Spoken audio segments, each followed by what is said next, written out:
6 months into the war, Tatyana Afansieva isn't sure when she'll return home to Ukraine. She and her children are among 6.7 million displaced Ukrainians. They're now safe in the Polish town of Poznań, but she had to leave behind her husband to get here. When you realize it's already been 5 months, it's almost half a year. It's half a year of my life, ripped away from my life.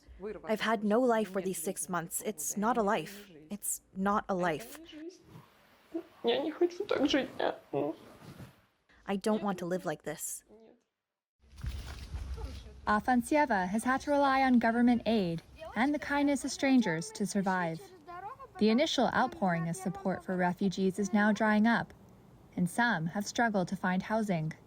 She was able to find a free apartment with a Polish woman who wanted to help Ukrainians.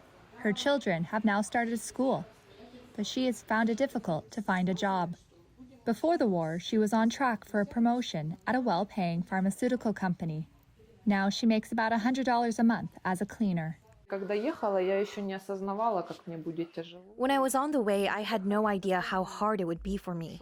We were in such a state of shock that we simply boarded the train.